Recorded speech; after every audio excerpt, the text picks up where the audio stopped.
both of us have read your blog, which has been around for, I'm guessing, at least 5 years, if not more. How long have you had that blog? Well, I think I started, like, my first post was maybe 6 years ago, something like that. I think I began following the calendar right along the time when you did 2009, and it started with watching videos by Ian Longold and Yeah. It's hilarious. Huh? I said that's hilarious. That's exactly how we started too. Yeah. Yeah. That guy is amazing. Yeah. He was like so into it and so charismatic and and funny, and he really put a lot of enthusiasm into it. So yeah, it was nice for me to come full circle in a way about 1.5 years ago when I was in Arkansas, and I went to see Mike Shore of Mayan Magics, and he showed me some stuff that he had of Ian's, and we talked about him, and that was nice. Yeah, I'm familiar with Mike and Mayan Magics. So what about you guys? Tell me a bit about how are you doing it? I mean, you guys been talking and having this this thing going. Tell me about it a bit. We just started doing it like a couple of weeks ago. Like, we've been talking about it for years, but like about a month ago, we decided we're gonna record a conversation and see how that goes.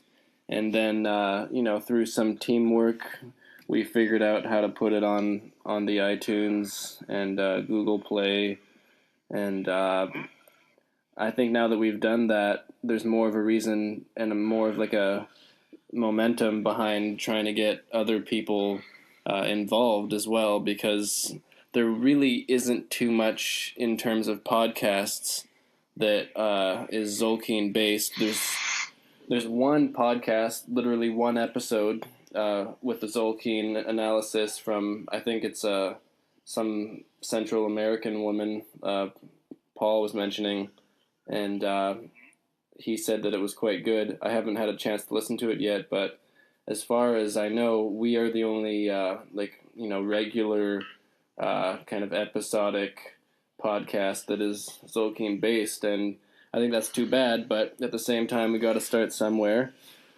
And I'm glad that we're able to reach out to you.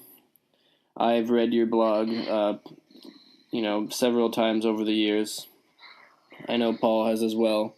It's definitely one of the more unique takes on the Zolkeen that I've seen so far, but it's great because we need all those different kinds of perspectives. Like, probably like what caught my eye about your blog was just how you focus on like public figures or celebrities or historical events, and you take the day sign analysis based on that, and I think that's potentially one really great way of roping people in who might know a little bit about the Zolkeen, and this might be what kind of pushes them over the edge and kind of gets them hooked, which is great. Because when me and Paul talk about it, it's usually just like we're from the same town, so we kind of talk about the same kind of stuff, and we need kind of a fresh approach, a fresh perspective on how to interpret signs and Dresenas and all the rest, and it's great to see how you've gone about doing that yourself, and I guess now that we have you on, like, it might be cool to see how you like what exactly led you to approaching your interpretation of the Tzolk'in in the way that you do. Yeah, well, I've been really trying to play with it and really try it out. When I just started 6 years ago, I started to, I got the calculator going, and I began to have like an Excel spreadsheet with and gather all these names of people, celebrities and people from my family and friends, and I really wanted to feel it out to know what's it about, because it's so unique and different, and some of the sun signs are really quite mysterious, and some of them I'm still trying to pin down, and I'm pretty sure that it's to do with my own sun sign and the way it relates to the others. Some of the sun signs are more obvious to me. Some are more abstract. But that's right. Yeah. So where my premise was that if this is, this is true. This is there is something here that is true and working. And if I do this thing, I'm even if I can't really put it into words, I know what it means. This sun sign, that sun sign. If it's a woman or a man, it's something that really a system that really works. And my premise was that you can't really hide it, even if you're a great writer, a great actor. It's there underlying everything, and so far that's the way I saw it. That's the way it is. I really like the approach of doing it that way, because if you're just getting into this kind of stuff, using celebrities or well-known figures or events, that can really help enhance people's understanding of various signs or signs that they aren't really well acquainted with yet. If it's a well-known celebrity, that's something where the character and the energy of that person can really shine through whatever their art form or their medium is that we get exposed to through the media. And like for example, someone like Robin Williams. We all feel like we know that person, and at the same time, I'm sure there's a lot of sides of him that we'll never have known, but that's the kind of energy that, if you associate a day sign with it, you could probably, begin to understand a bit about what that sign represents. So I think it's great that you do it in that way. In our last episode, I think we had one of our friends on, and we were talking about Dave Grohl and how he's a really good representation of what the day sign read, is striving to become in its path.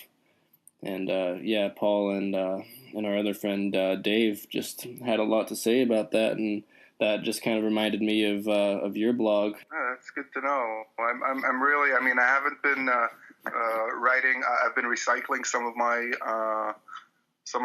All of my posts are basically recycled, and I don't have much time really to be very creative and write new content. Some of the content is good enough to stay, and I have this idea of once I get everything down, I'm gonna, somehow publish it. And some of the days are really pinned down, and some are not. And some Tricenas are still really beyond my reach, but only several. You see, the way I do it is that I look at each, let's say each sun sign in a sequence is like a chapter in a book, but each time you begin the book in a different chapter, you get a different story. Right. Okay, so it's like 20 chapters laid out, and when you begin on a different chapter, then you inevitably you'll leave 7 chapters behind, and 13 you'll do it in a specific sequence, beginning in a specific day, and you'll get a different story. That was one of the themes that we sort of talk about, is like there's a million different ways that you could get to understand a particular day sign and tone combination. And that's why it's great to just get as many perspectives on it as possible. Yeah, I love that.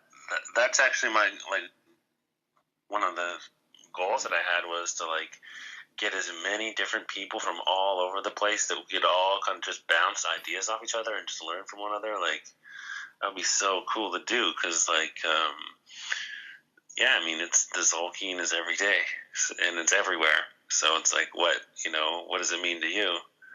And, I think there's an infinitely long and interesting conversation to be had with everyone. Yeah. So, that's why I just thought, like, I wish that there was a podcast that I could listen to that had that, but it didn't exist. So, one day we decided, like, let's just get together and do it. And so that's what happened. One thing actually I wanted to talk to you about was you have this really interesting idea of, like, let's say you start something on, like, I don't know, one sun, for example. The next time the sun comes up, it's 8th sun, and it's like a different level of manifested, you know what I mean? Like the idea of almost like sowing and reaping according to the Nawals and the numbers, and like I've seen you write about it, and it's very intriguing, and it just piques my curiosity. Like, I've always wanted to think about the Zolkeen that way. I just don't know it enough, Yeah. So I've heard you kind of touch that subject, and like, if you could just go off on that, like, that would be great. All right. So, could you just repeat exactly? I don't think I got one exactly of the things that he mentioned when we were talking about this, like, just a couple days ago, was if you start something on Jaguar Trecena, if you get an idea in Jaguar Trecena and then you refine it in Storm Trecena, then it will come to sprout, or it will come to fruition in Seed Trecena. You get what we're talking about, like the idea of reaping and sowing, like seeds, almost like they're like seasons of ideas and creativity, almost like the 4 seasons of creativity. Yeah. Well, and then if I'm following you, you said something. I have this whole the entire map in my head already, right? So you begin at the Jaguar Trecena, which is fairly in the beginning, like the second. Sure. And then you get it comes to fruition in the Seed Trecena, which is around the middle. Yeah. Right in the. Yeah. This is something that you can really trace along the 5 months or so that you've mentioned. I think that it really follows this pattern of 1 through 10 for manifestation, and then 11, 12, and 13 for whatever comes after. This imagery of growth is essential to understanding the calendar, and this is why it feels so organic to work with it and to experience it personally. I don't know if you can really time it that way. I mean, you'll be able to see results, or at least get answers, depending, of course, on whatever idea you have in mind and or what you want to get done. My experience is that it's usually within the Trecena or the Winal cycle that I get I can get results or answers for whatever I have intended. Okay, so it's not really. I don't have any experience of looking at something over a span of 5 years, but 5 months. But during a cycle of one cycle, 260-day cycle, I can vaguely trace out like very long periods of growth and change. But it's never really as exact as a watch or your regular calendar. I don't think it should be. I think it's something much more subtle. Personally, like, I will just notice myself noticing the patterns. I don't like use the calendar as a scientific tool. I use it more as like a illustrative kind of artistic tool, but I'm sure that if you wanted it to use it more scientifically, you could. I know that, like, Paul, for example, and our friend Dave, I would always see them, planning things based on the progression of the days or the Tresenas, and I always thought that was interesting because that would bring about a certain kind of result. And for me, I use it differently. I just kind of look at it sort of after the fact, and then it all kind of makes a little bit more sense to me that way, the way events have transpired when I look at it that way. But you could use it, in a predictive way as well. I just think the idea of that is extremely fascinating, and I've heard different people touch on that idea, in different ways. The only time that I can really predict,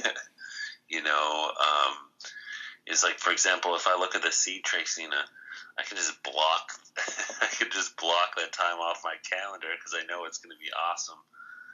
I just but take my holidays there, please. I would agree. I could always do that. But just like, let's say, you've been really wise and you've been living this thing for like, I don't know, 50 years or something, and you really have learned some stuff over your time travels, like,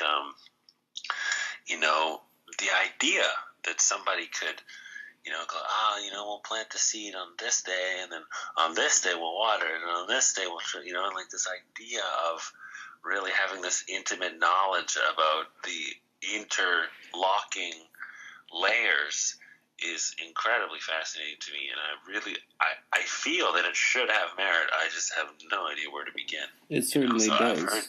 I think it definitely does, and that's the way it used to be used. We're kind of trying to piece it back together, and hopefully, through the living Maya, we can accomplish that. I think that could have limitless potential for positive change in the world. But for now, I think the best thing we can possibly do is just talk about how we relate to it as individuals and what kind of patterns that we've noticed. And let's talk about 11 Earth for a little bit, because you guys are still on Earth. Is that right? Yeah. I guess I'm the first person on T Hash. So yeah, like, do you want to give like a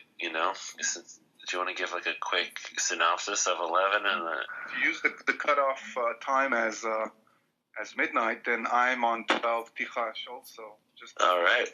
14 minutes ago. We got the majority over here, Steve. We were actually just talking about that yesterday. Like, does the day start at 12 midnight or does the day start at dawn? Like we were trying to talk about that, and it was kind of just like naturally it feels like it should start, at first light, but when the sun comes down in Judaism, it's already tomorrow, and the same, and what I read is that according to the Mayan calendar, when the sun sets, then the new day, let's say 12 Tichash today, is already beginning to assert its energy, and over the night it sort of mixes.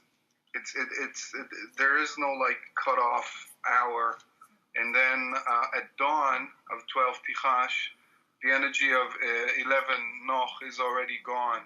So it's like a play of energies in between dusk and dawn. Okay? That kind of makes sense. That feels about right to me. Let me ask you a quick question about people.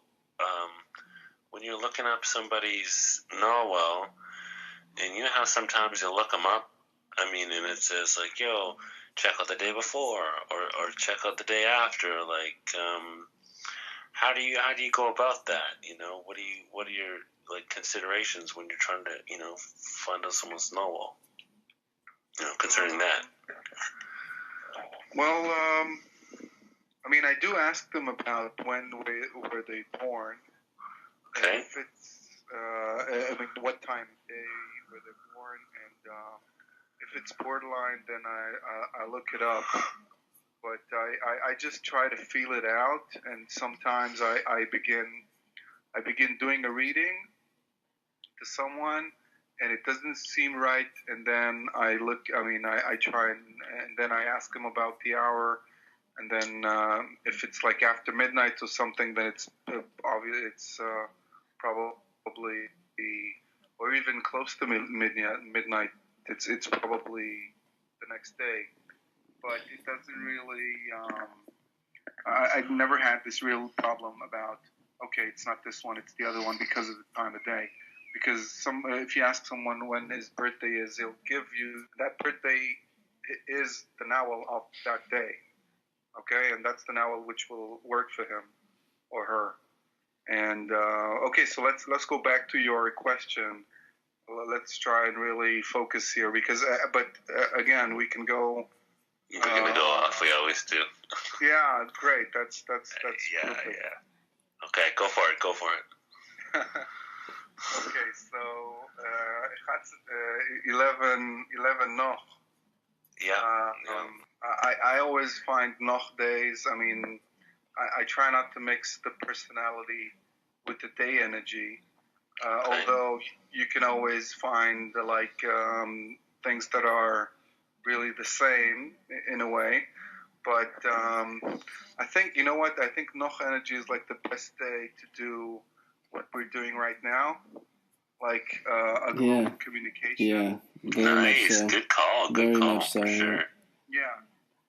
Yeah, and also that today I had this. We had a family lunch together, and I got this thing, and I knew that we're going to do this call, and all day I was like thinking, okay, what am I going to talk about? How I'm going to focus on the day, and I realized how brainy I am, and how how it's all about really trying to mentally figure things out, and if you do it to the extreme, you get to like the negative aspect of Noch, which is unwise. Okay. Right. No, I know what you're getting at. That's awesome. Yeah. So it's I mean, Noch people really can wherever they end up, they can succeed because the earth is their house, is their home, and they never really feel strangers. And I think, no matter where, like what you're doing now, Paul, globetrotting. Yeah. And they feel at home wherever they are because of the frequency. I think because of the Earth frequency that they get like intuitively. But on the flip side, I got this where I work. A new engineer came to work, and she's 6 Noch, and it's really weird the way she asks these questions, and she really they really love to learn all the time, and you can really admire all their curiosity and drive to learn. But at the same time, she asks these questions like that. So I know you really what you're have talking to be about. really patient with them because Yes, yeah, I know. Why is the sky blue? It's just blue. That's why. Okay, just yeah, I know what you're talking about. Yeah, that was very poetic. Good way of touching on everything really nicely. That was great. Actually, I really liked how you were talking about overthinking. I think that's one thing that I noticed a lot. But overthinking the podcast, like spending your day shuffling your notes and yeah, it's awesome. Okay, let's talk about 11. What's going on with 11? Well, 11 is the way I look at 11. I consider it the most creative day. Interesting. I know that one is naturally the most is also a very creative day, but creative in a different way, because one is like the pioneer, where you have a completely different idea where you can take it wherever you want. It's very, very raw. But 11 is creative because it's to do with adjustment and to do with the fact that it could be much more difficult to be creative in an environment that's already defined and manifested, which is 10. Interesting. Okay? Yeah, because so let's say one was let's do a gig together, okay? Okay. And everything was selecting the songs, doing rehearsals. And then 10 is the actual gig, okay? Not 13. 10 is the gig itself. Yeah. And 11 is when you go and you go back. You're in the green room, or you're a week after the gig, and you talk with your band members, and you say, okay, this song was really great, but nobody liked it. But this song we didn't even want to do, but everybody liked it. You do all these adjustments. Okay, yeah. Yeah, you try to, work with whatever you have. So another metaphor I'll just use for 11 would be a very good teacher. A teacher who doesn't try to reinvent the kid. Just, okay, this is the kid, this is what I have to work with. And, just adjust the way he is. Doesn't try to change it, just to adjust it to whatever. I would agree with still, that. Yeah, fully open. That's a very wise and interesting insight. Yeah, very cool. I'm going to chew on that one probably for the next couple months. I could feel that because 11 is always about the process of finding how things fit in to the bigger picture. That's exactly what a teacher's role would kind of be. And my mom is 11, so I've had the 11 energy my whole life. And I had a roommate that was 11, and yeah, they're definitely those kind of people. They're not going to try and change you, but they will try to adjust you. That's very accurate. Yeah, that's interesting. Yeah, my mom is like that too. My mom is very focused, the lens, She's not about moving the camera, just tweaking the lens, the iris or whatever, just a little bit, just so that it's more clear. But as you were saying that, I was thinking about teachers, and an emosh, an emosh person is such a great teacher. If you watch these people teach and guide anything, whether it's tomato plants or kindergartners or university students, there's something really wise and very I don't know, they have a really sharp intuition about making small adjustments and helping to encourage growth. Yeah, really interesting. So 11 Emosh would be the best teacher you could ask for, in other words. It could be, yeah. That's Dave's dad, I think. Dave's dad is Emosh. Oh, our friend Dave. Steve's dad? Dave.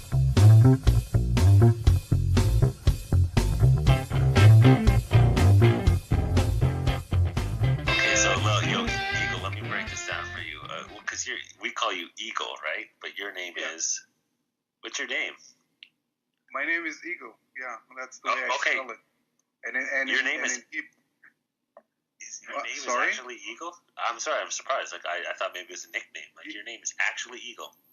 Yeah, in Hebrew it sounds different. It means different, but it's the same letters more or less. It's Igal. It means a savior or something Igal. like that. Oh my gosh! Igal. I had no idea. I thought it was just like an internet nickname. You know, like you were like I thought it was just like a cool nickname that you came up with yourself. That's your actual name. Yeah, I have it on my credit card. Yeah. Yeah. Okay, that's pretty legit. Yeah, but I wasn't born on an Eagle Day. Yeah. Right. I thought that like for a long time. I'm like, well, this guy's obviously Eagle, you know. And I was surprised when you told me that you were a rabbit. Star, yeah, that's right. Okay. Yeah, I was like, what? How are you Eagle then? But like, I didn't even piece it together, and like that was actually your name. Yeah. So, anyways, I just wanted to explain that me and Steve and our friend Glenn, let's just call him Glenn right now. We all have nicknames, and it all comes back to this music festival that we started. We used to live across the street from the university in Victoria, and we just started this music festival, and we just were kind of playing these characters, I guess, and they were named Dave, Steve, and Mitch. And so I will, Steve will refer to me as Mitch all the time, and we refer to Steve as Steve. That's not actually his name, but we just call him Steve because, I don't know, we've been calling him Steve for years, and, there's no reason to not, you know. Steve has done more favors for me than my real name ever will, I think. Yeah, so we just call him Steve, and then Glenn. You know Glenn, right? Yeah. Yeah, Glenn. We call him Dave. Mm-hmm. Yeah, so just to clear up the confusion if I'm referring to people, and yeah, he'll refer to me as Mitch. Yeah, so that's what happened. I should maybe make another Skype account. Yeah, I mean, for me, the whole internet culture, used to be about anonymity, and now it's becoming more about, you have to use your actual personal details, and you have to put your credit card online, and all this crap, and for me, that's not what the internet is supposed to be about, so I'm using Steve. But that's probably because I'm dog. I was just gonna say that's very dog of you to just wear this disguise and have nobody know that your name is not Steve. Some dogs are too lazy to do it, so they'll just go along. But I'm one dog, so Okay, let's talk about the Tricina now. What Tricina is it? What's deer right now, right? We're finishing up with the Manique with the deer. Okay. Do you want to give us a breakdown of that? Maybe where it is in the whole scheme of things, and also just just the whole Tricina as a slice. Just explain it in your from what you've learned. Eagle, explain. All right. Okay. Well, let's look at it from the fact that this is the third Tricina. We begin with one Imosh, and if we take the first four Tricinas, you go from Imosh to Ahau. Okay, so in a span of 39 days, you go from one Imosh to one Ahau, and it's like the three Tricinas that's it's like an exposition of the Tolkien, because you get the first the sun sign Tricina, and then the Tricina, the next one coming up Tuesday, is going to be the Ahau Tricina. And right. In between, you have very powerful signs. You have Imosh, and then the next Tricina is Jaguar, Ish, and then the next one is the current one, Manique, which is also considered very holy. Yeah, it is, yeah. and then Ahau, which is the last sun sign. And so in between you have Manik, and it's to do about the spiritual pilgrimage in general, and how this whole thing is an ongoing thing, and that we never get there, whatever there is. It's always like an ongoing thing, and this Tresina, right about now, we're wrapping it up. We're wrapping it up with Kaban, with Etznab tomorrow, and in a way, 12. I mean, Etznab, the mirror, goes well with several tones. One would be 7, which is right smack in the middle, and that's in the ebb in the road Tresina. And then today, on the 12th day, which is a day of retrospection, and to me, the ending of this Tresina really means that you end up having a retrospection tomorrow with the best sun sign for retrospection, which is the mirror, and really realizing that this whole journey that you're doing on the outside is you're doing it also on the inside. And this is really the understanding. That's the 12 and the mirror coming together towards Monday, which is the end, like the 13 Kawak, the big change. And again, if I just go over the sun signs of very, very, very briefly of this Tresina, we began with one Manik, with the journey, with the deer, and then 3 days later you have 4 dog, setting the boundaries of your travels, your spiritual travels, or it'll be more spiritual travels and things that you do by yourself.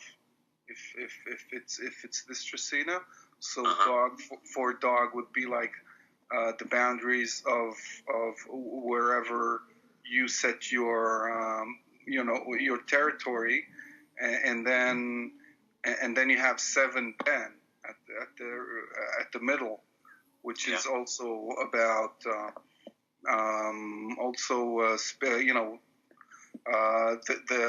the purpose, the guidance, and the destiny, right in the middle of it. So I see. Yeah. So I mean, again, this is something. I mean, it's easier to look at it when you look at the Tresina and you know the meanings. And again, this is why it's so cool to have this conversation with you, because I don't have these conversations with like anybody. I know. Everybody's looking at you like you're nuts. So you're like, well, what? It's 7 Reed, and like, what the hell are you talking about? Yeah. Oh man, I really like that interpretation of deer Tresina, because I spend a lot of time with a character who's 6 deer, and I can say deer Tresina being about kind of appreciating the path that you walk for the sake of the path itself, not necessarily about where you're gonna end up or the ends, but kind of trying to be virtuous through the means, and just actually appreciating the process for what it is, as opposed to fiending or salivating over a particular end.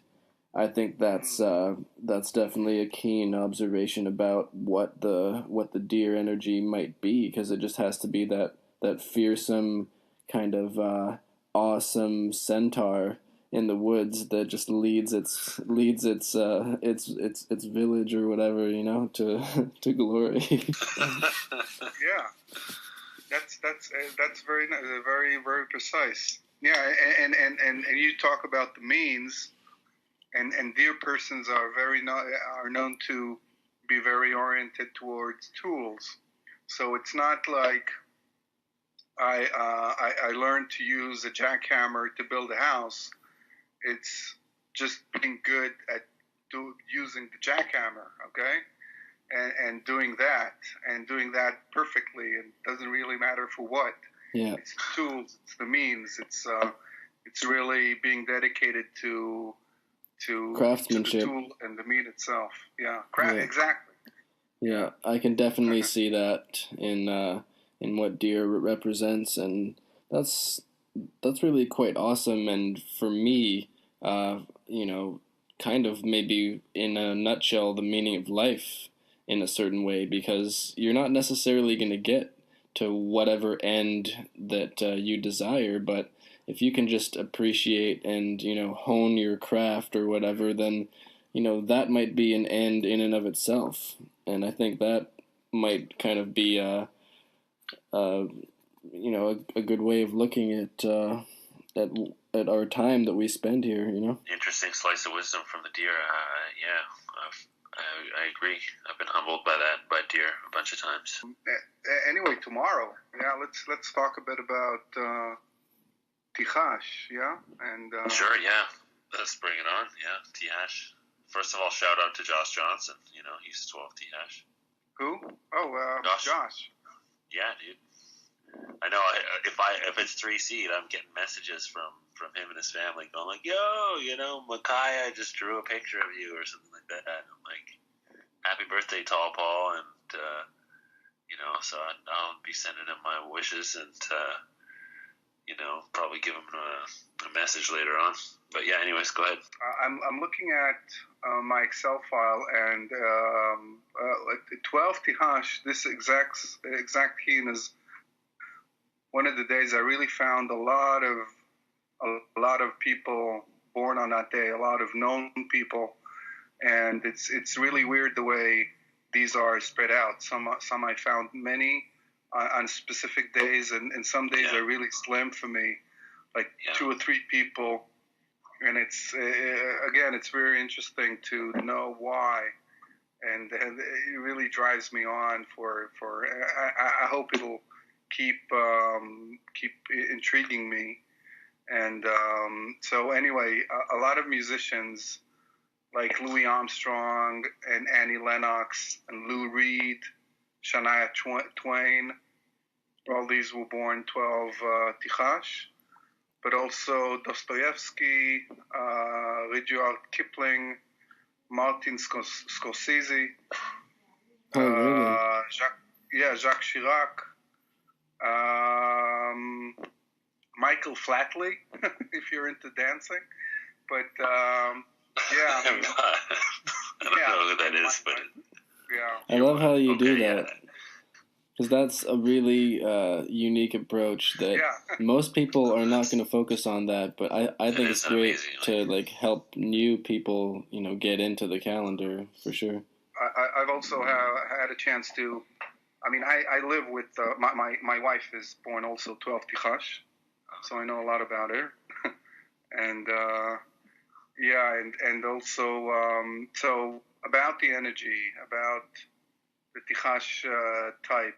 Okay, so it's to do with again reflection. I don't know your experience with this, but these people really reflect you. Really, they just they're like shapeshifters. When they to them, you see yourself exactly as you are. You can't bullshit them in any way. And if you just not yourself, they'll know it. And then very deeply they know it, and then they'll either play along or call your bluff. Okay. yeah. And if they play along, it's because they want to play along and they like what they're seeing. And but again, it's a very because it's a northern sign. It's a very very cerebral and down to earth, and they really draw from the earth energy. They really refine it the best way, because they after all the northern sun signs are about refinement and to use the mind to make it exact and play whatever not needed. So they do that. They need their own time alone. So the shapeshifter analysis is really accurate, I would say, because I've dealt with some Flint people in the past. I don't really know any of them that well, but that would explain their behavior, because they can basically see a mirror of what you are when they're dealing with you.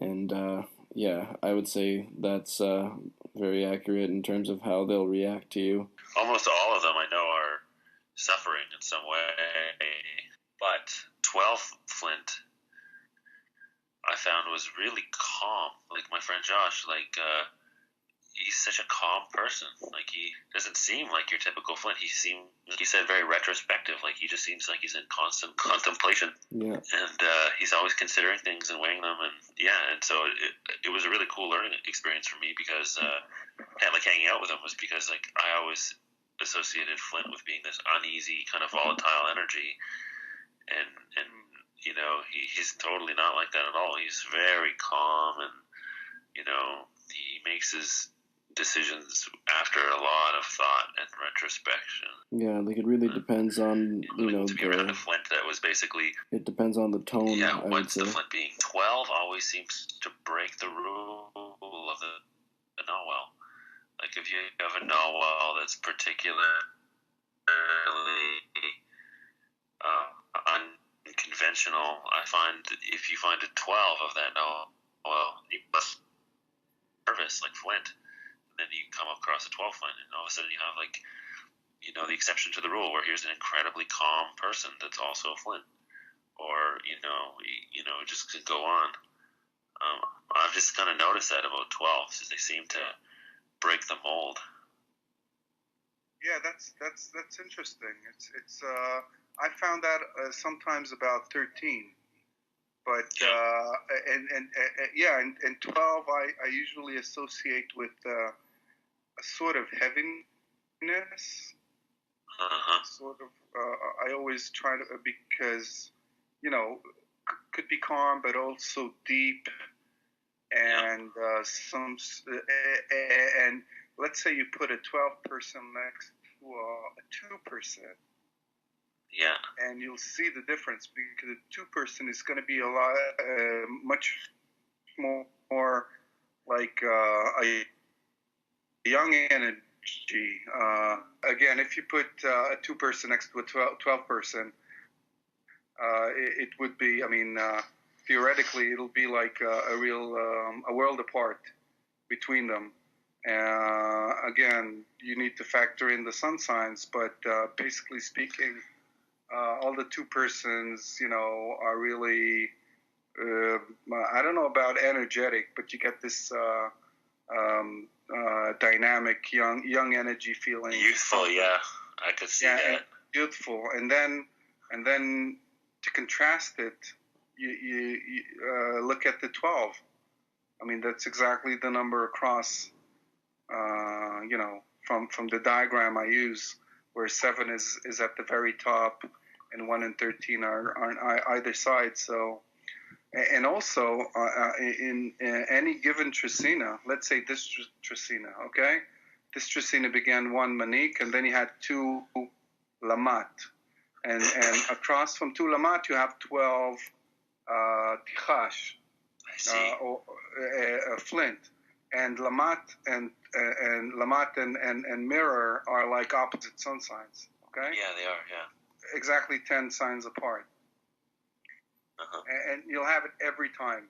2 and 12, you'll have, of course, because they're 10 signs apart. And in between, you'll have 7 Pen, which is also in the same quadruple. Yeah, because Ben, see, yeah, you can just if I'm getting too technical, let me know. No, I follow you, but I'm a nerd for this stuff, so I can imagine it all right there. Good. I have the image of your chart, you know, the arc with all the different Noels on it, like it's right in my head. I gotcha. Yeah. So again, I mean, you have display. And another thing I wanted to say, which is a bit not on this exact topic, but about what we're doing right now, which I've noticed, of course, is the depth to which you and me and Steve and probably everyone doing this is into it, because we're completely programmed by it. Because let's say you meet someone, there's this period of time that you know them before you know their nawal, yeah, which is, and then when you know it, it'll never go back. It'll never be the same, because I'm so entrenched into it. I can remember someone's nawal like years after I met him. I still remember. Even if I met him once, Yeah, exactly. And I'll never remember his Gregorian date. No way. I will remember, because it's really ingrained in me. So or even his name. Like I'll forget his name, but I'm like, yeah, you're that guy, six monkey. I know you. I'll never forget that. This is how my brain is working. I just see like a Nawel, like that's all I look at. It's pretty funny. I'm in my own world. I'm totally like everyone's like, oh yeah, Paul, he's just off on planet freaking 9. You know, like I'm just gone. Well, you know, this is the Pokemon analysis that I've used with the Zolkeen since day one. Is just, you know, all the signs are just Pokemon, and if you understand the tone, then you can understand why that sign is behaving the way it is, and it helps enormously.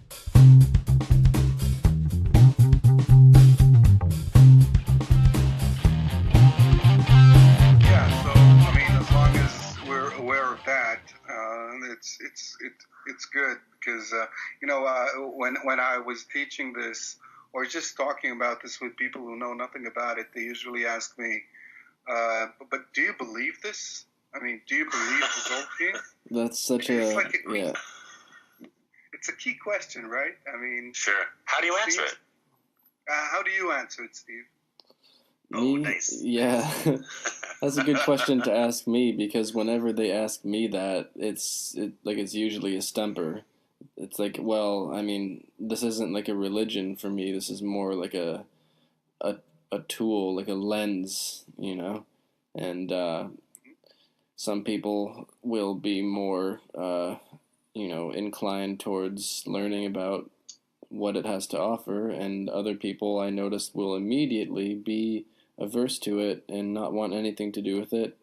And it really depends on the person asking, you know, because I can go off into detail. That's very good, Dan. But I won't if I feel they're not interested. There's no point in trying to convince somebody of the truth behind the Zolkeen. You know, it's not an argument. Yeah, okay.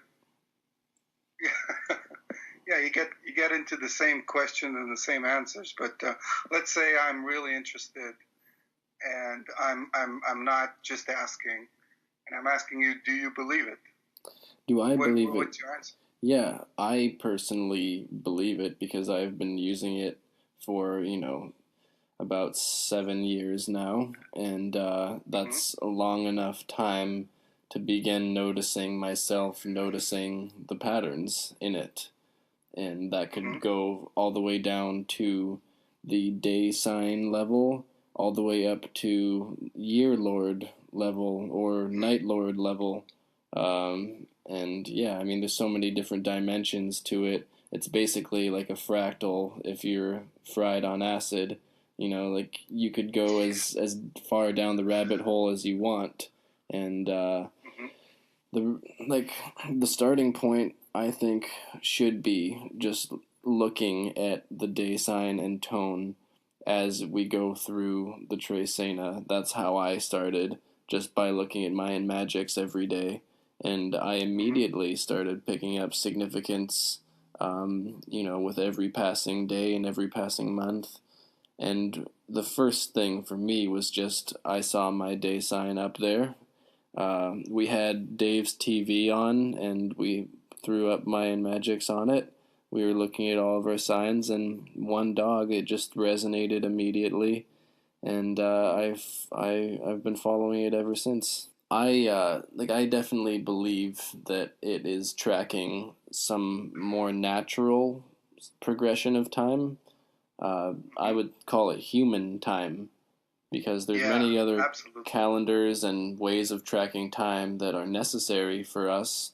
But as far as human interaction and our own internal processes go, I would say this is like a, an additional calendar and time science that should be added to, the Gregorian, which is basically the only one that we get taught, right?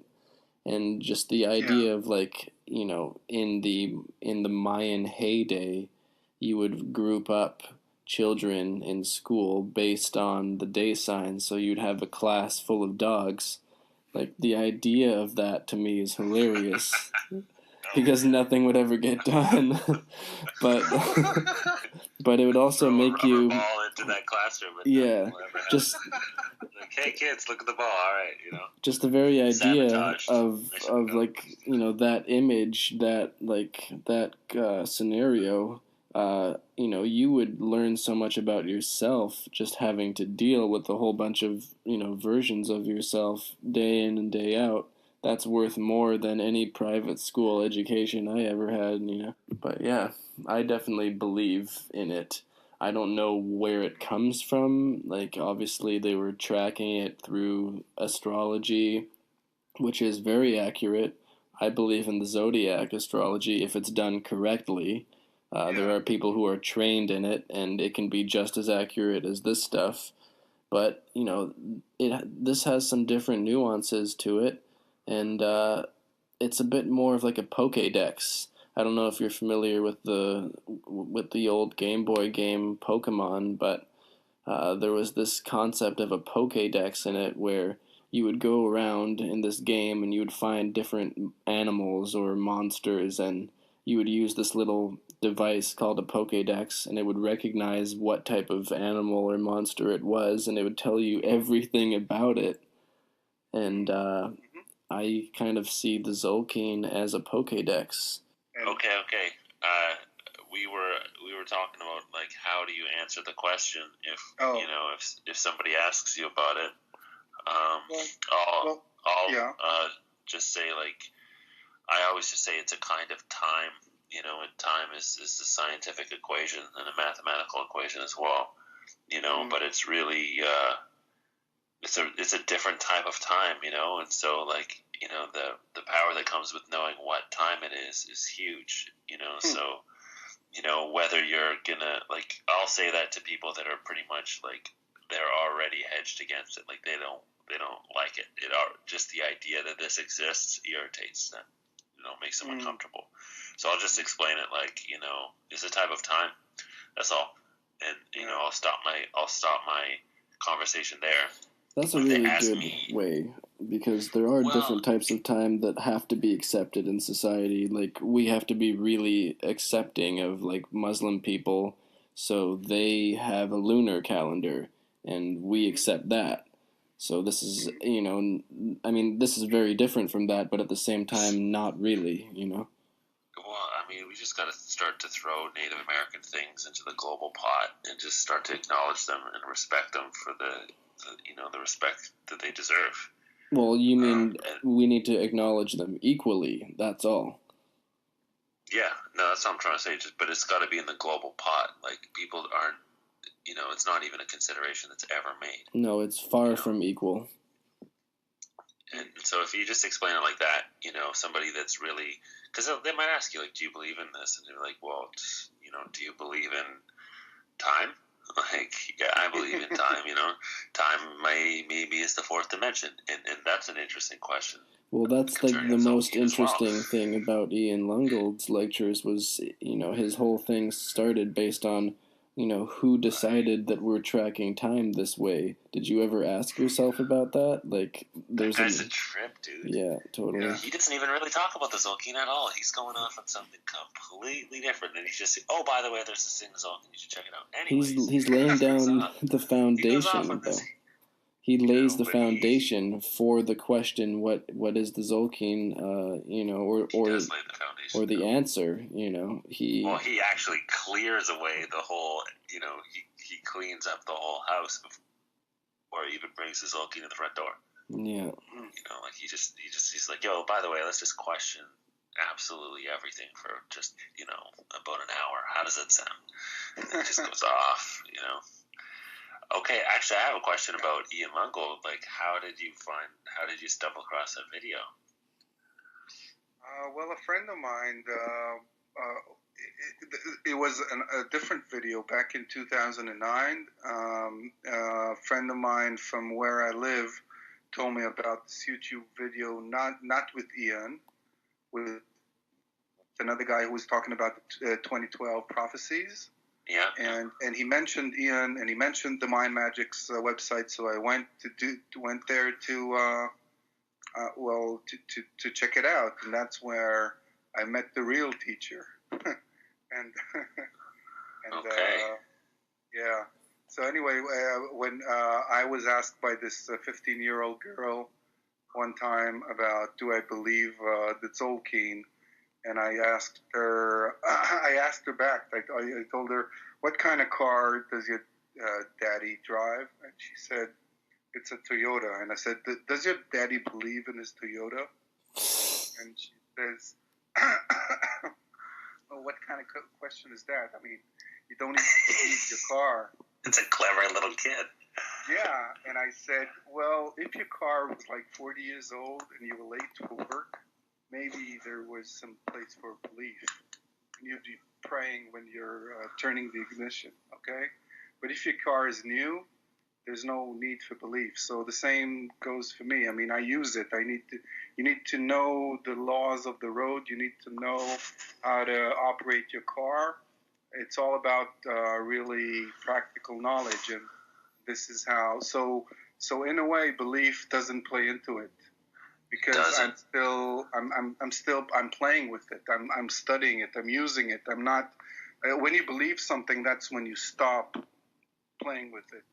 That's when you believe, you put the belief somewhere, and then you stop. You don't investigate that area anymore.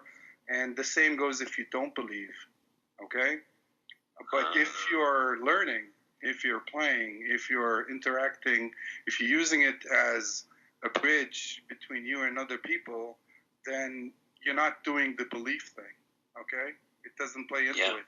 It only plays into it when it's opaque to you, when it's just completely, when you're really new to it. It's a very automatic question. Do you believe in it? Should I believe in it? No, you shouldn't. You should just know what day it is today and start with that. Just like Ian said, what day is it today? Okay?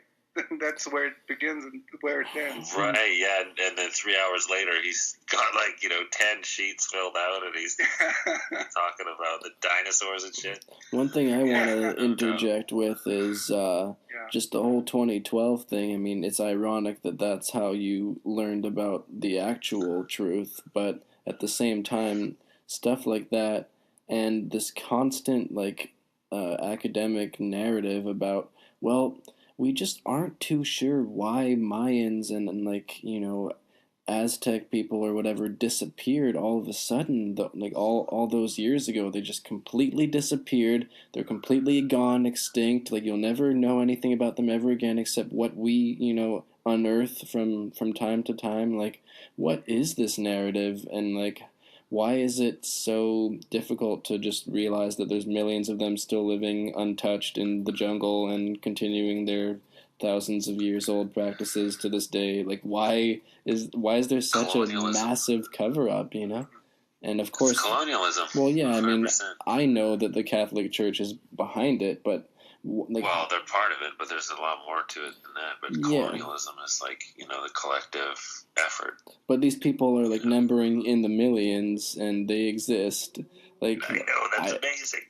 I don't understand how we haven't bridged that gap yet. But at the same time, that's probably one of the things that people like us are here to try to lay the foundation for. Is this is not just a bunch of people wearing feathers in their headdresses and ceremonial garb and going to visit other countries or other tribes. This is people like us too that need to be in on it, and people need to realize it's a worldwide thing. It's not just Native American, Central American, indigenous stuff. This is human. Loincloth. Yeah. mathematicians. Yeah. It's a 300 thread count loincloth. It's based on the Zolkeen. My loincloth is based on the Zolkeen. Yeah.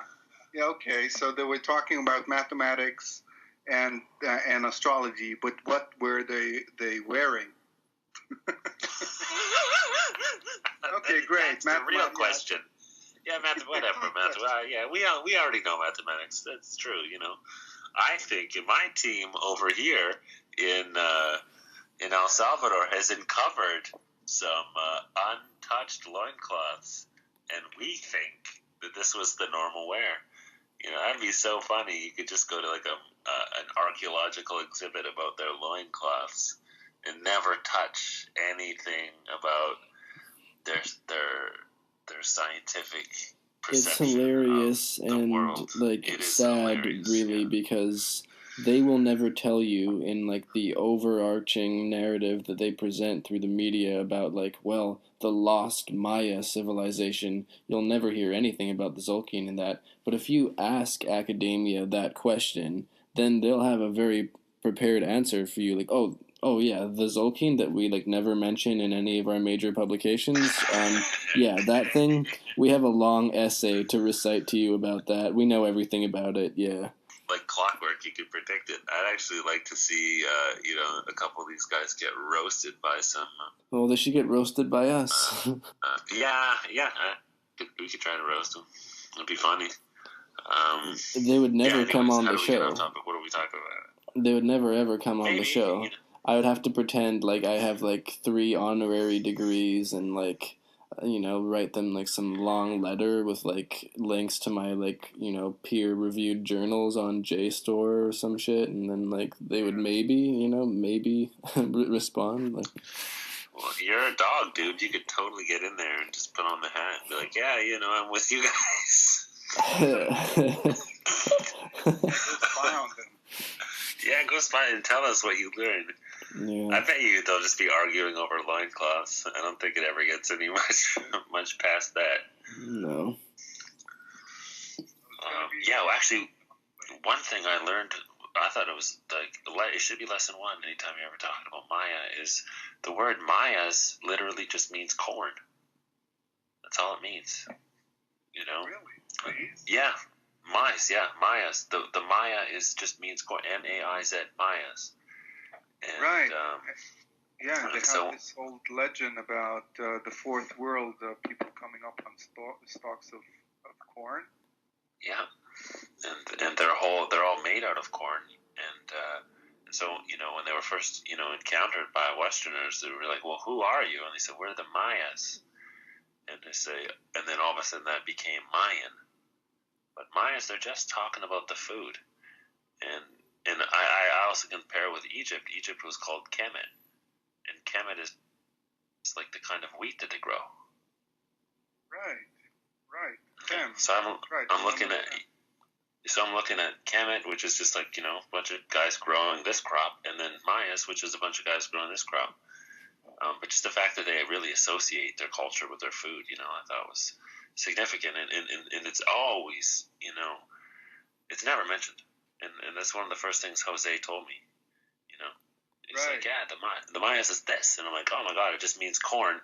And in other European languages like French and German, it's Mayas. That's what corn is, called Mayas. But in English, for some reason, they moved it over, and so like corn is a part of England or something like that. So they gave it a different name. Right. Yeah. So just even knowing that, like you can. Because just through the food, because the food is something we interact with every day, right?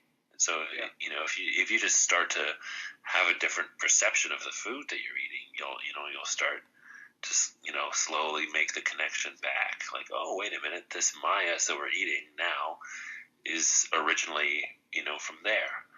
And another legacy that was really taken, I always talk about chocolate. Chocolate is amazing, and where does chocolate come from? And it comes from Belgium. Come on. I thought it was Switzerland, somewhere in Africa. I don't know. Somewhere in Africa. That's what everybody says. Everyone's like, well, it's somewhere in Africa, isn't it? I'm like, it's freaking Mexico. Jesus. So, my conversations with people at the beginning are people that are kind of not into it, or usually just stay around food, because it's something that, you don't have to believe in food. It's like, I like chocolate. I like, but you're right. Like, as soon as you start, going, start to get into details about it, people will just look at you sideways and like, what the hell are you talking about? And, that's when I just call you guys, and I'm like, oh, thank God there's somebody that knows, Yeah. We can talk about this all day, and we all know what we're talking about. I was going to say something, I forgot. Well, we're going into a new Tracena. Sorry, go ahead. Yeah.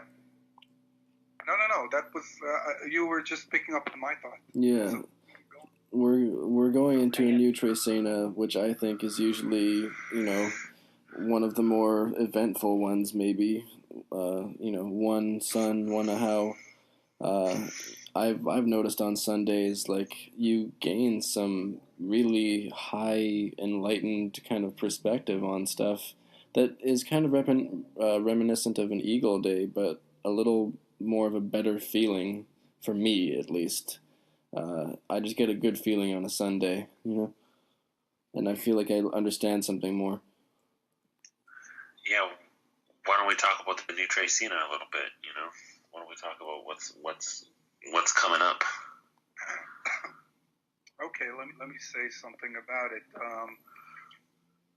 First of all, it's like waking an hour early, because if you compare it to the first Tracena, to the Imosh Tracena, then every sun sign is like 1+. Okay, so you had wind on 2, you have it on 3. You had night on 3, and now you're going to have it on 4. So it's like taking all these sun signs one step ahead, and also the way I see it, how also did you guys ever do any Lakota ceremonies? No. Like Vision Quest, or did you guys ever do a sweat lodge? I took the medicine, but I missed the lodge. You know what? Lodge part. Yeah. Okay, yeah, great. So never done it though. So, anyways, they always say aho, which is basically ahau. When they say, it's like amen. It's like saying amen at the end of a prayer to them. It's sure. A greeting. It's a farewell. It's like they always if someone is making a speech and it was right on, instead of saying right on, you say aho, and it's really it is a source of wisdom, and it really goes back for me personally, because that year 2009, when I started to follow the Tolkien and really install this new CPO, this thing that has this different rhythm. That's when I began to really delve into and go into the rabbit hole, and in terms of everything to do with the truth and conspiracy theories and all that. And I mean, I'm using that because that's the way people relate to it. But truths that are hidden, things that are right in front of your face, but you can't see them, and the way that when you do get a higher perspective, then you realize that all these things that are true. Okay, but there's always a but. It doesn't include everything. Okay, so when you reach a new level of realization, it's not that what you knew is wrong. Okay, it's not wrong. It's not just insufficient. It doesn't include everything. So when you come to a better realization during this new Trisena of higher understanding and realization, that's when you realize that what you need to include in order to get to the realization, in order to make all the things that you thought were true, they're still true, but you need to add more things, and then you'll realize how they fit into all the other things, and not just look at them as absolute truths, you know? Yeah. So, that's how I look at it, and the fact that it was another thing I'd like to bring up, and again maybe we can discuss it when we do this again.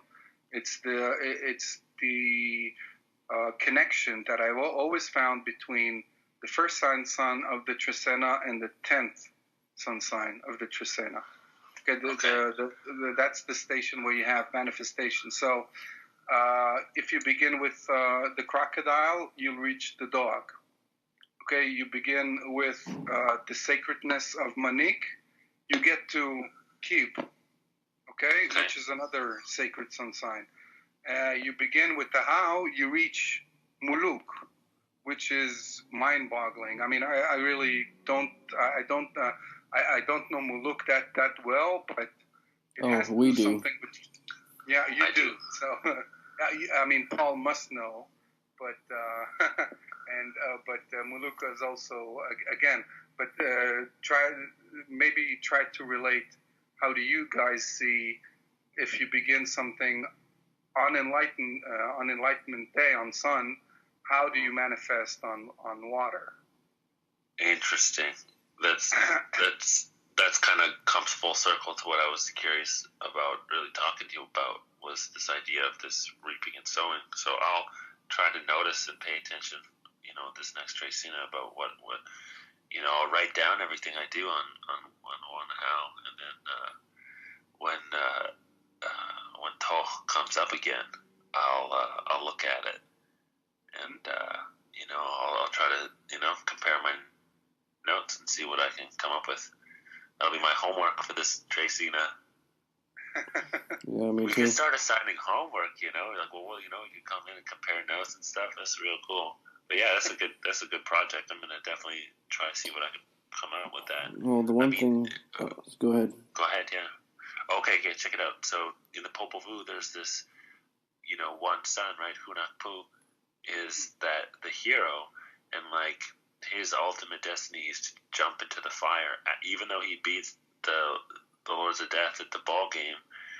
Like he still gets jacked, and basically his only option is to just jump right in, and so like even though he wins and he passes all the tests and everything, he still got to just jump right into that fire. And I mean, you got one how, and then his real manifestation is like he's right in the middle of the fire. Right. I would say based on that myth, the answer to Eagle's question would be the idea that you get on a sun day or the sun Trisena.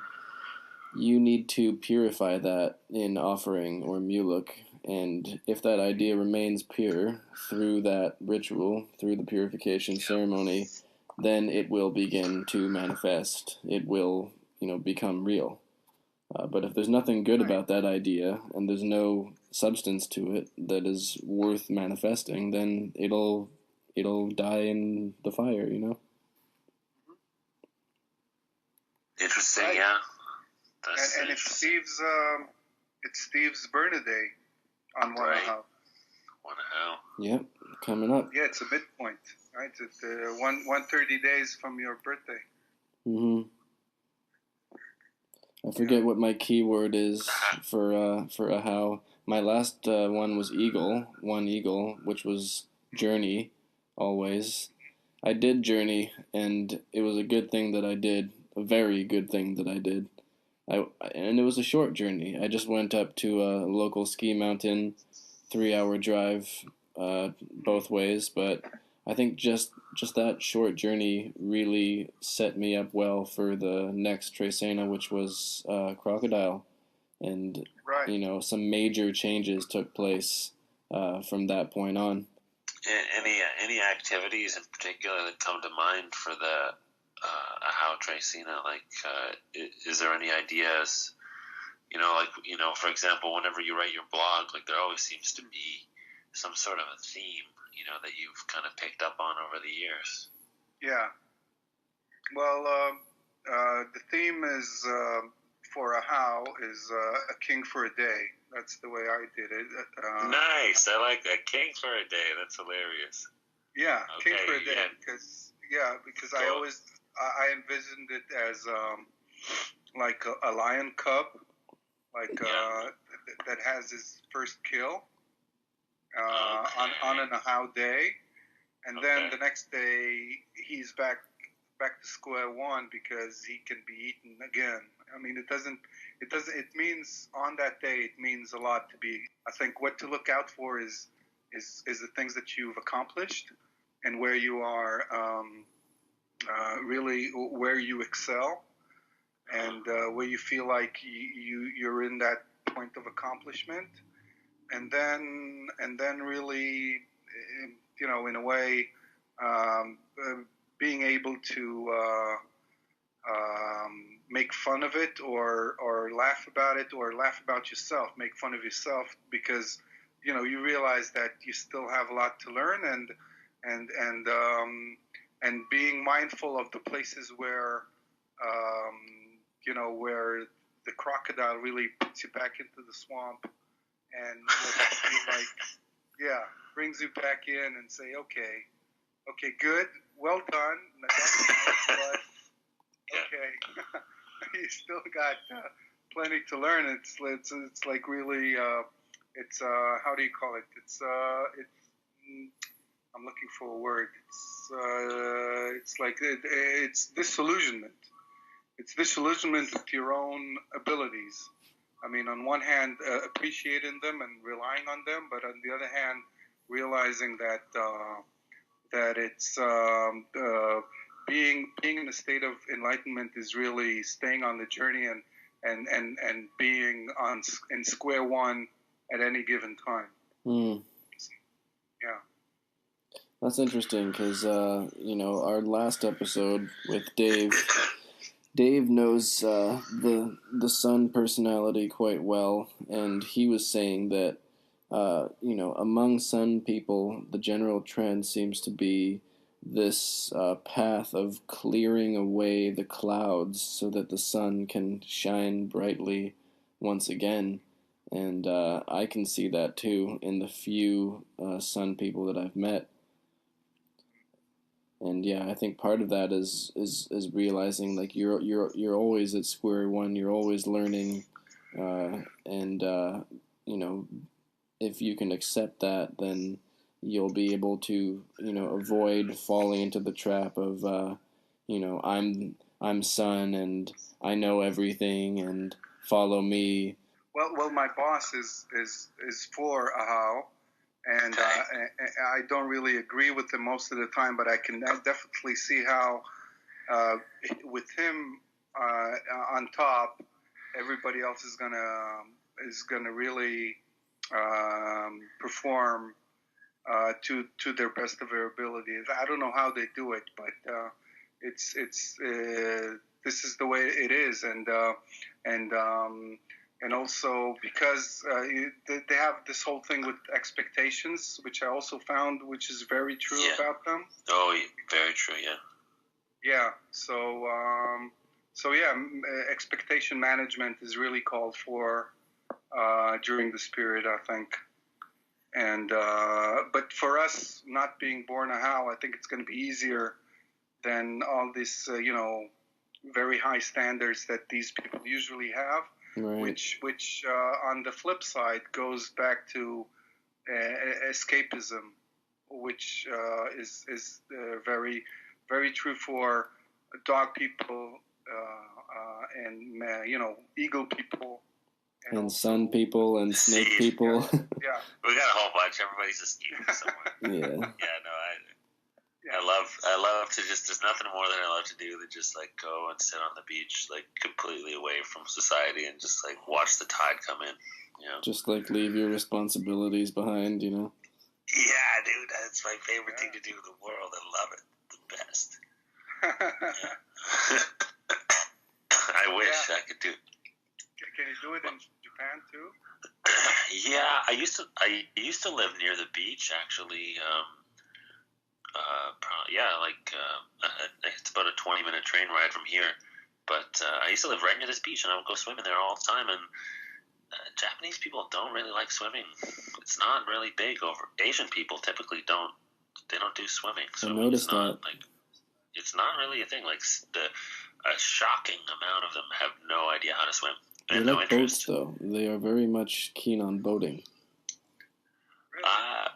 Well, yeah, I've never been to Thailand, but yeah, I've seen everybody's going around fishing and stuff, and down there.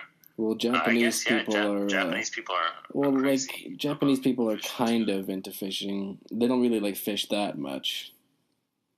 Well, I mean, they eat it a lot, but like the I'm average joking, person is dude. not Japanese people involved in getting it. are like super into fishing, and Yeah, like yeah. they have like the best like engines and stuff for boats or whatever, you know. Yeah, you can see that. But yeah, Yeah. I'm interested. I mean, I bet you did some. You looked up some Mayans birthdays of Japanese people. Yes, I have.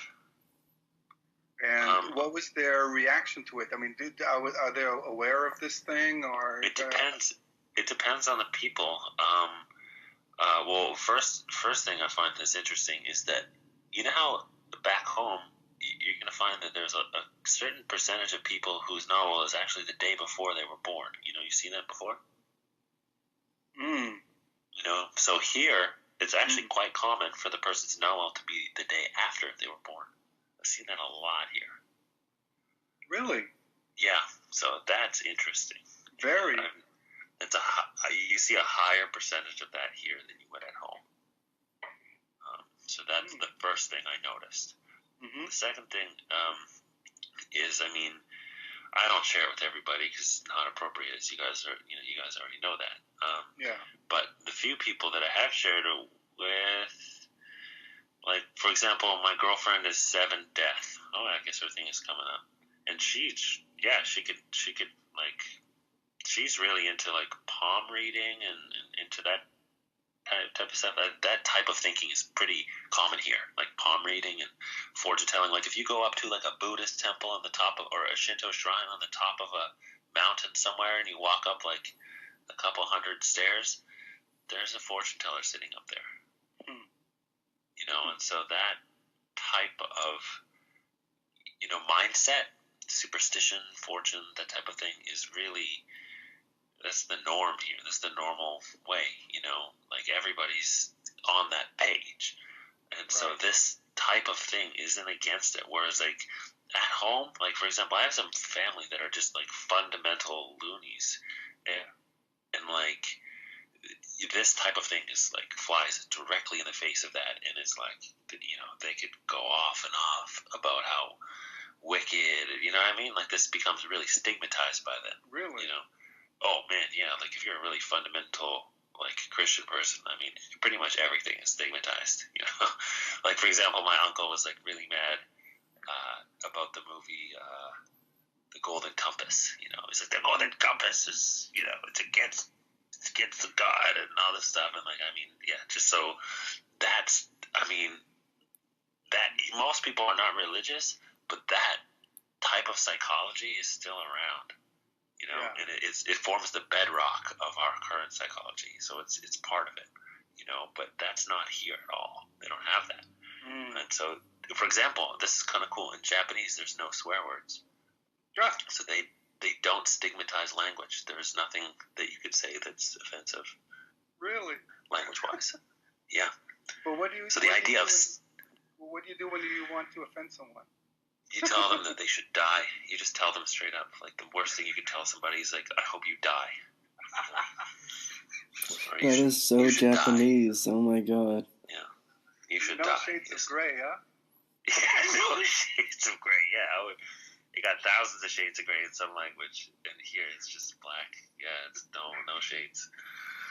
Yeah. Go away and die somewhere. Yeah, go away and die somewhere. It's like you could have been more creative with that. You couldn't have, told me to go and, I'm sure you could tell somebody to have sex with someone or something that was offensive. Well, that's why the idea of like bringing universal comedy to Japanese people is so funny, because like some cultures just do not understand comedy. They just don't instinctively pick up on it, I don't know. I mean, they're a pretty goofy bunch. They have their own sense of humor, but it's very slapstick. They really like slapstick. Slapstick goes really far here. I see. So like Three Stooges. Yeah, Three Stooges would be gold here for sure. I mean, Three Stooges is kind of gold everywhere. For example, they have this popular show. It's a variety show, and like it basically looks like somebody's just filming a stage, and there's just sketch comedians, and there's this guy. He's pretending to be a hunter, and he does this funny dance, and then he just goes around. And he puts all these different animals in headlocks. And he just headlocks all these different animals, and like it's all the rage here right now. Like, I use it like when we're teaching kids. Like if you just reference this thing called dance on, I think the guy goes dance on, hoo de boo, and he does this little dance, and he's kind of pretending to be like a caveman hunter, and then he just like puts all these animals in headlocks, and that is the funniest thing to them right now. It's like a Dave Chappelle comedy skit that everybody just keeps, if you're in the workplace and everybody's mentioning that comedy skit that's on TV, that's the thing right now. That's hilarious. So, yeah. So there's no stigma around the Zolkeen, and in fact, actually, this is cool. You would like this. So last year, Don Tata Alejandro, Don Alejandro, the Wandering Wolf guy. He came to Japan, and he came to Japan, and he gave like a speech or something like that. He was at some event. It was like a Shinto and Maya cultural event, together. And I was actually in Korea at the time, but I came back to Japan just so that I could go to that event. And I had the address, but I spent the entire I missed the event.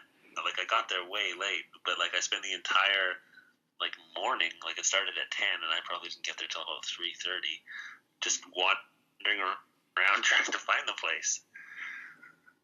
It was super confusing. That's but classic. It ended up being a great day anyways. But yeah, super classic. I could see you doing that. I couldn't ask anyone for directions, and I was just walking around I bought a plane ticket to come back to go to this thing that I could see Dave doing that, but Dave being 13, he would have haphazardly fell right upon the actual place he needed to be just because he's 13. He'd just be Well, okay. So then I finally found the place. It was at the library. But I had the wrong address, so I went to a different library, and it was at this library near City Hall. And I got there, and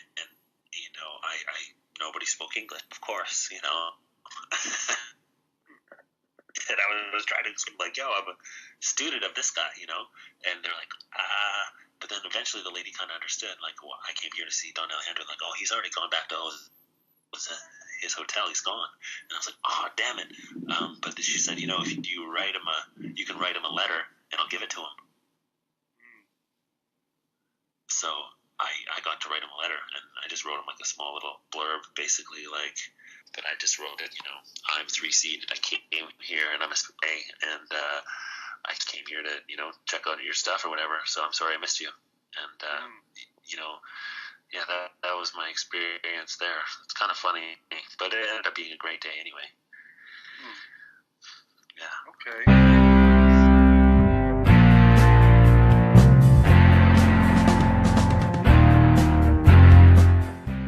That's it for today, everyone. Thanks for tuning in to our 5th episode of Living the Zolkeen. We'll catch you again in Sun Tresena. Until then, this was One Dog Steve and 3Seed Mitch with special guest Eagle Solomon. And you can find his blog on Google. Just type in Eagle Solomon Another Time.